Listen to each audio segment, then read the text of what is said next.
कौन कहता है कि आसमान में सुराख नहीं होता, एक बार शिद्दत से पत्थर उछाल के तो देख। और कौन कहता है कि ऑनलाइन पढ़ाई नहीं होती, एक बार हमारे साथ पढ़ के तो देख। जी हाँ, नमस्कार दोस्तों, मेरा नाम है राहुल और स्वागत करता हूँ आप सभी का अपने यूट्यूब चैनल में। दोस्तों आज थोड़ा एक्साइटेड हूँ क्योंकि आज हम स्टार्ट करने वाले हैं एक नया चैप्टर जिसका नाम है रासायनिक अभिक्रियाएं एवं समीकरण, केमिकल रिएक्शन एंड इक्वेशन। तो स्टार्ट करेंगे एकदम बढ़िया तरीके से और अंत तक हम अच्छे तरीके से पूरे चैप्टर को कंप्लीट करेंगे। जी हाँ दोस्तों, क्या रखा है रटने में जब मज़ा आ रहा हो पढ़ने में। तो आइए दोस्तों हम अपना चैप्टर स्टार्ट करते हैं। सबसे पहले हमने को पता है हम क्या पढ़ने वाले हैं, रासायनिक अभिक्रिया एवं समीकरण। सबसे पहले मैं आपको बता देता हूँ कि इस चैप्टर में आप पढ़ोगे क्या क्या।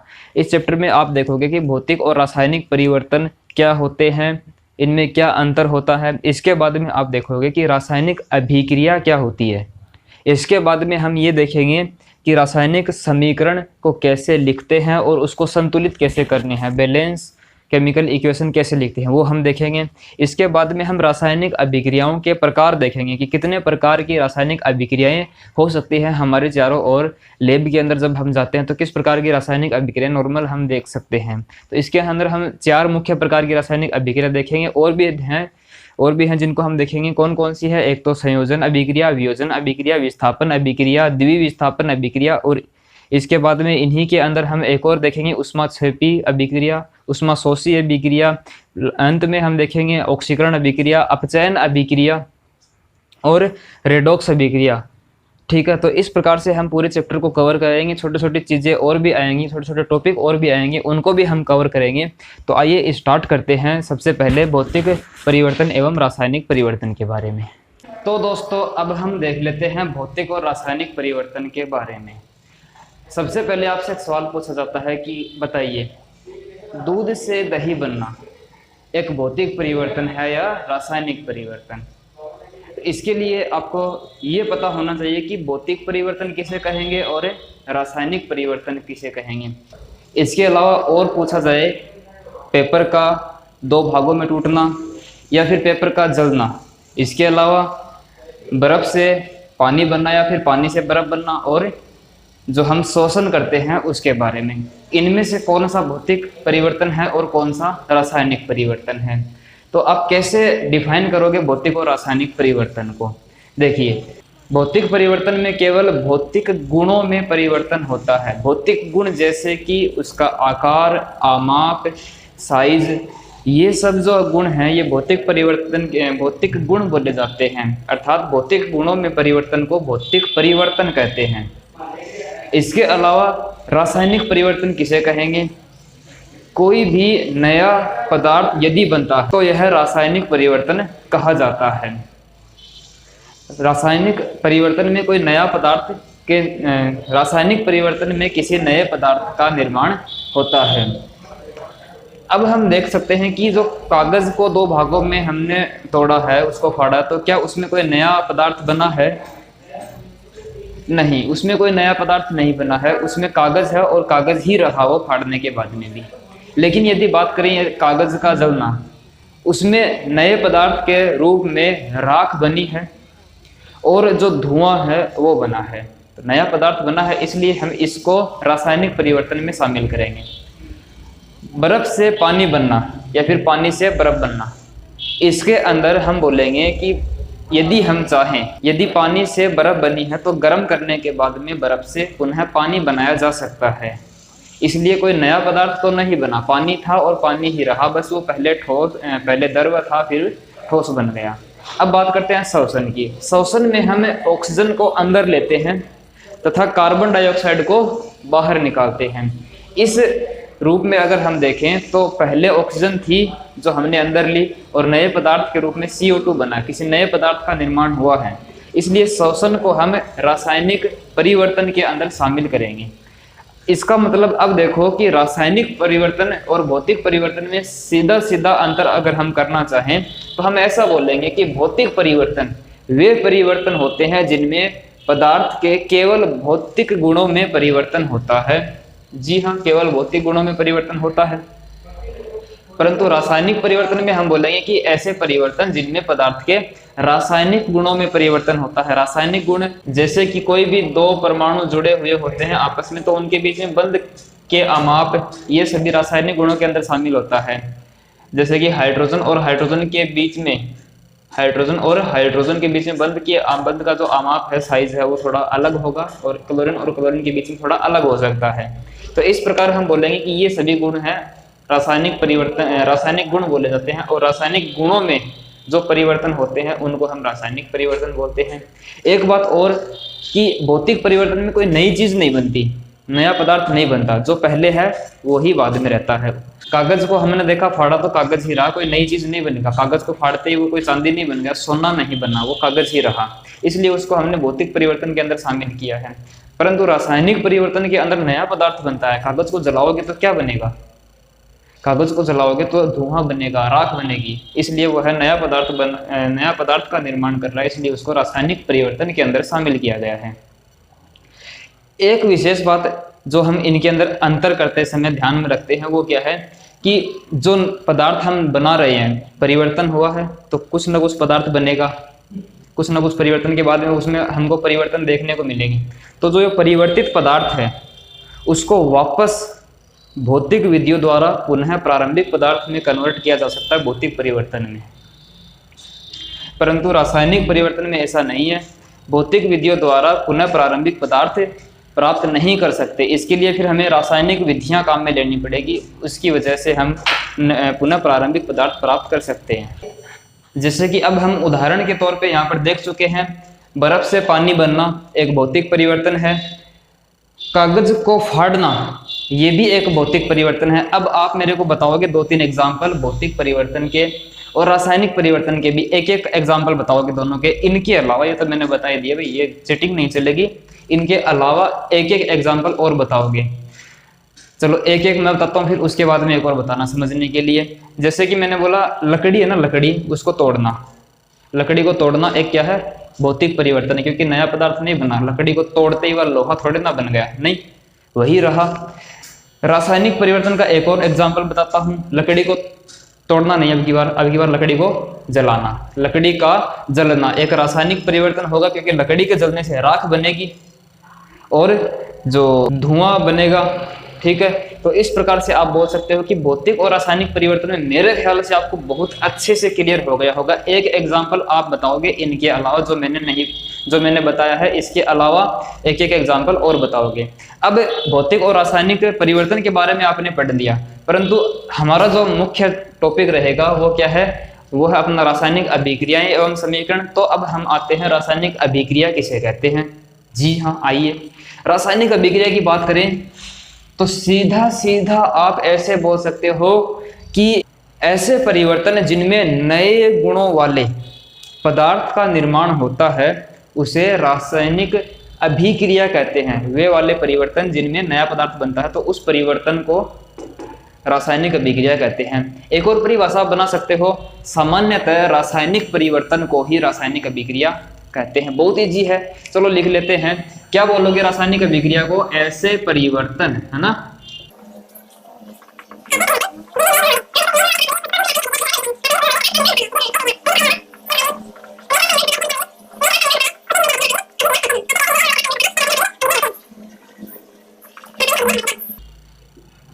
ठीक है, इतनी बात समझ में आ गई। अब एक चीज बताऊं क्या आपको? एक चीज ये है कि रासायनिक अभिक्रिया में 2 प्रकार के शब्द काम में लेते हैं। एक तो अभिकारक और एक उत्पाद। एक तो रिएक्टेंट और एक प्रोडक्ट। रिएक्टेंट क्या होते हैं और प्रोडक्ट क्या होते हैं उनके बारे में देखेंगे अब हम। सबसे पहले हम बात करेंगे अभिकारक की। तो रासायनिक अभिक्रिया में जो शब्द आता है अभिकारक, वो अभिकारक क्या होता है, और बाद में हम बात करेंगे उत्पाद क्या होता है। तो सबसे पहले बात कर लेते हैं अभिकारक की। रासायनिक अभिक्रिया में भाग लेने वाले पदार्थों को अभिकारक कहते हैं। जैसे कि मेरे पास 2 चीजें हैं, एक तो ये और एक ये ढक्कन। इन दोनों को मैंने आपस में लिया है शुरुआती तौर पे। शुरुआत में इन दोनों को लिया और इन दोनों को जोड़ करके एक कंप्लीट मार्कर बना दिया। पहले कुछ सब्सटेंस थे अपने पास, कुछ चीजें थी, उनसे हमने कुछ नई चीज बनाई है। है ना। तो ये दोनों जो पदार्थ शुरुआत में काम आ रहे हैं, जो दोनों जुड़ करके आपस में नई चीज का निर्माण कर रहे हैं, तो जो पदार्थ रासायनिक अभिक्रिया में भाग लेते हैं उनको हम क्या कहते हैं, अभिकारक कहते हैं। और रासायनिक अभिक्रिया के फलस्वरूप जिस पदार्थ का निर्माण होता है, जिस पदार्थ का निर्माण होता है उसको हम क्या बोलते हैं, उत्पाद बोलते हैं। कंपनियों में होता है ना, बहुत सारे रॉ मटेरियल लेके आते हैं, कच्चा सामान लेके आते हैं और उनसे फिर एक चीज बनाते हैं। जैसे कि हम बात करें अपने नोटबुक होती है, नोटबुक के अंदर कागज भी लगे होते हैं, पिन भी लगे होते हैं, कुछ और भी सामान होते हैं, इंक से वो लाइनें भी खींची हुई होती है उसके अंदर। तो वो सभी ने मिल करके एक नई चीज कॉपी बनाई है, अपने नोटबुक बनाई है। तो वो सभी सामान जो काम आ रहे हैं रासायनिक अभिक्रिया में वो तो अभिकारक कहलाएंगे, और जो नई चीज बनती है उसको हम क्या बोलते हैं, उत्पाद बोलते हैं। इतनी बात समझ में आ गई होगी मेरे ख्याल से।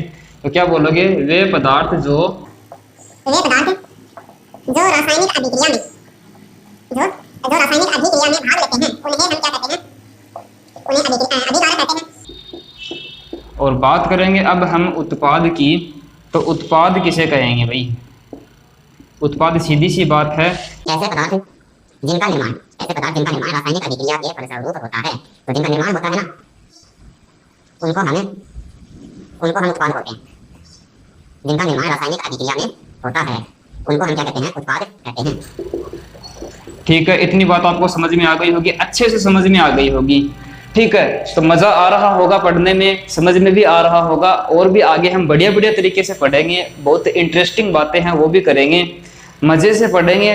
टेंशन नहीं लेनी है, माइंड पे लोड नहीं लेना है, आराम से पढ़ो, कोई चीज नहीं है, हर चीज को समझेंगे कि भौतिक परिवर्तन सीधी सी बात है। अभी तक हमने क्या देखा, भौतिक और रासायनिक परिवर्तन देखा है ना। फर्स्ट अपना पॉइंट यही तो है, भौतिक परिवर्तन जिनमें पदार्थ के भौतिक गुणों में परिवर्तन हो जाता है वो भौतिक परिवर्तन, रासायनिक गुणों में परिवर्तन तो रासायनिक परिवर्तन। भौतिक परिवर्तन में कोई नया पदार्थ तो बनता ही नहीं है, लेकिन इसमें नया पदार्थ बनता है भाई। भौतिक विधियों द्वारा हम पुनः प्रारंभिक पदार्थ प्राप्त कर सकते हैं उसमें, लेकिन इसमें नया पदार्थ बन गया तो बन गया, अब उसका कुछ नहीं हो सकता ना। पुनः वापस से शुरू वाला प्रारंभिक पदार्थ है, शुरुआत वाला, स्टार्टिंग वाला जो सब्सटेंस है वो हम नहीं फाइंड कर सकते।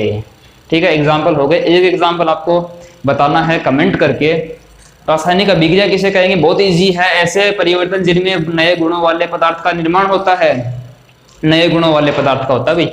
ठीक है, तो ऐसे को हम रासायनिक अभिक्रिया कहते हैं। ओके, अभिकारक किसे कहोगे, वे पदार्थ जो रासायनिक अभिक्रिया में भाग लेते हैं उनको अभिकारक कहते हैं। ओके है सर जी। उत्पाद बताओ, ऐसे पदार्थ जिनका निर्माण रासायनिक अभिक्रिया में होता है उनको हम क्या कहते हैं, उत्पाद कहते हैं। ठीक है, ओके है सर जी ये भी। तो सबसे पहले आप इसका एक स्क्रीनशॉट ले लीजिए और फिर हम आगे देखेंगे कि रासायनिक अभिक्रिया का आप परीक्षण कैसे करोगे।